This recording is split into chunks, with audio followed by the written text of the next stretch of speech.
If this scene looks familiar, it should. Last week, we ended section 12 of the New England Trail in Massachusetts right here on this bridge in Cooleyville.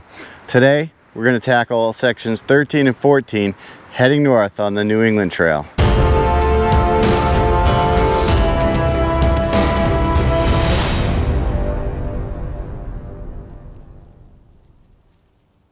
This All Trails map shows today's hike. We started in Cooleyville and proceeded north on section 13. We reached an elevation of about 1,250 feet at the end of section 13. We then followed section 14 west to Lake Wyola, where I stashed my bike for the ride back to the car. Section 13 is 2.8 miles long and ends in North Macedonia Road. Let's go get it.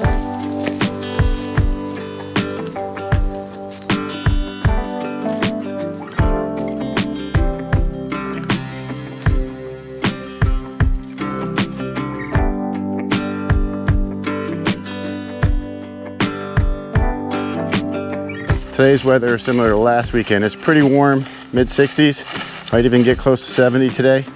We're close to 3/4 of a mile into the hike. We're going to leave the woods road behind and we're going to follow an AT&T fiber optic right away. After just a short distance, we're going to turn off the AT&T fiber optic cable route and head back into the woods again.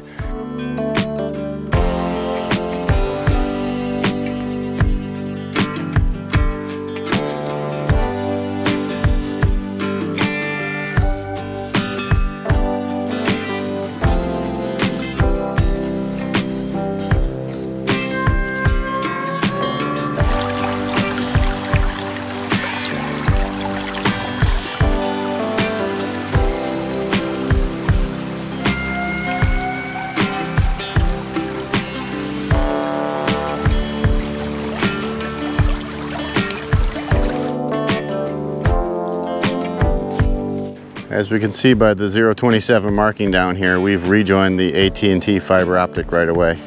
Shutesbury State Forest is comprised of 780 acres of forest land within the towns of New Salem and Shutesbury, Massachusetts. It's separated into 4 parcels. Today we are hiking through the largest parcel at about 590 acres. The forest is available for passive recreation, which includes hunting, so wear your blaze orange if you are here during hunting season. Outside of the New England Trail, there are no other designated trails in the forest. Not only is it warmer, but it's definitely more humid, unless it's just the climb here on this road that's getting to me. But I'm pretty hot for November. This is warm. Well, I just came to a little bit of a reprieve here where it levels out for a bit, but I just looked at the map. We're maybe 2/3 of the way up this 600-foot plus gain. And when we get to the top of this stretch, we'll be at our highest elevation of the day. So I guess we're putting it all in up front.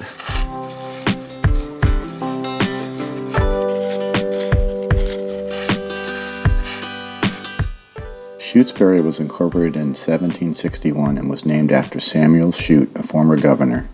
After the Revolutionary War, much of Massachusetts, including this area, was clear-cut for sheep grazing in support of the textile boom. Since the Civil War, the land was reforested and the town has become residential. Next to the 28 is a marker that says MDC on the opposite side, so Metropolitan District Commission. With the exception of a short stretch of section 14, all of this hike is in Shutesbury today. These two were the only people I saw on the trail today.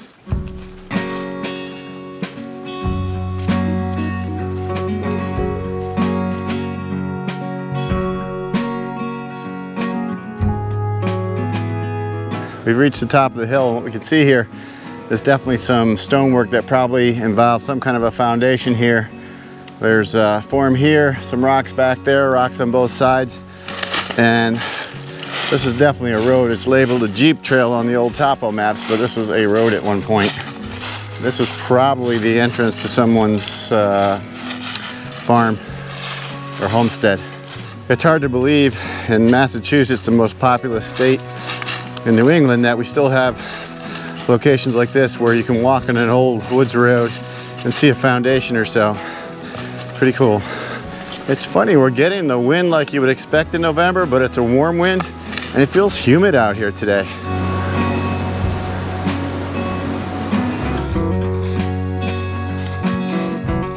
Yeah, this section of the trail here in Shutesbury State Forest reminds me a lot of the trails that we have in Patchogue State Forest in Connecticut. You know, like there was once a bunch of people that lived out here. It was hard scrabble. They tried, didn't work out, and they moved on.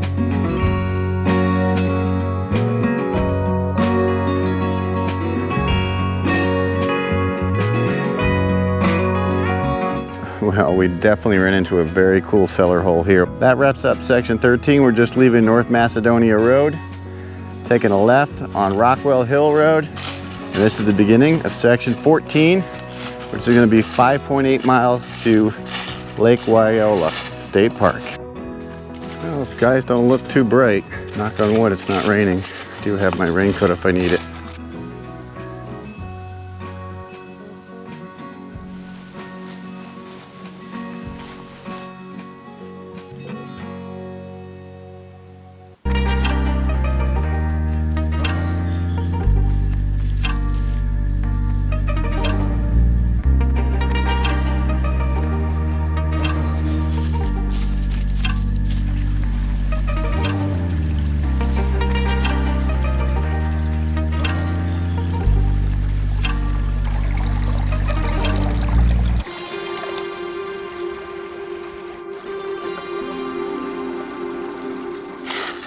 Looks like we'll be leaving Rockwell Hill Road behind and taking a left here, which I think is another Jeep trail. We'll see. Just after turning off Rockwell Hill Road onto this Jeep trail, we ran into a double cellar hole. This one is, that you can see now, is right next to the trail, and just behind it there's a second one.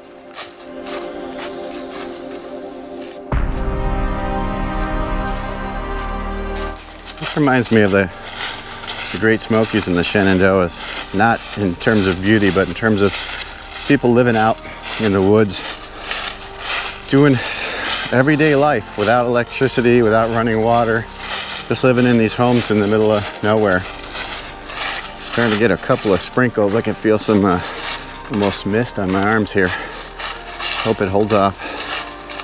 Coming down a little bit harder now, but still holding out hope. Doesn't look that dark above. Hopefully it doesn't just open up on me.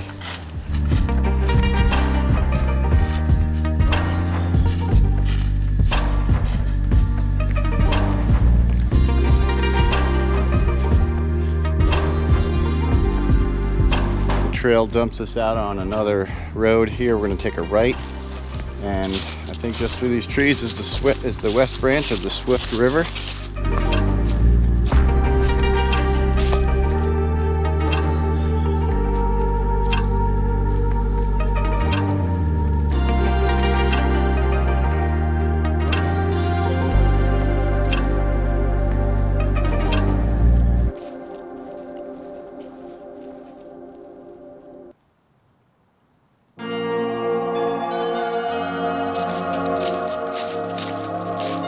So this isn't the first time in Massachusetts I've run into these, but that's a town boundary stone. This side says S, and that's for Shutesbury, and the other side gonna say W. And W is for Wendell. We've been following the Swift River, which is just down there below us. And of course, it's getting dark again, and the raindrops are back.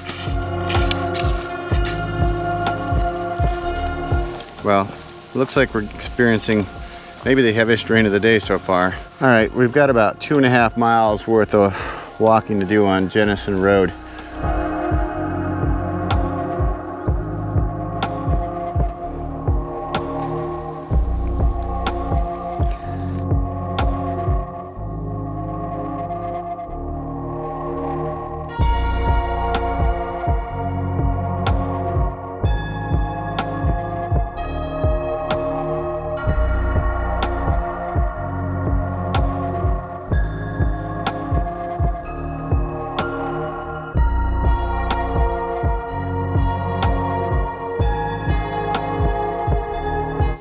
Flirting with it all afternoon. It's here.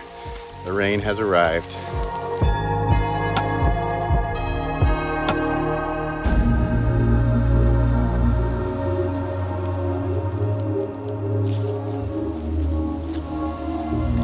just completed section 14 and we're about ready to start section 15. We're going to walk that for a very short distance to get to where I stashed my bike. So if you like this type of content, do me a favor, hit the subscribe button. I've got 35 miles more left to do the New England Trail here in northern Massachusetts. Looking forward to that. There's going to be some overnights involved. It should be good. Hopefully I can get them in before it gets too cold. Thanks for joining me, and I'll see you out here in the next one when I can find my bike. I stashed it over here someplace. I think I'm on the right trail.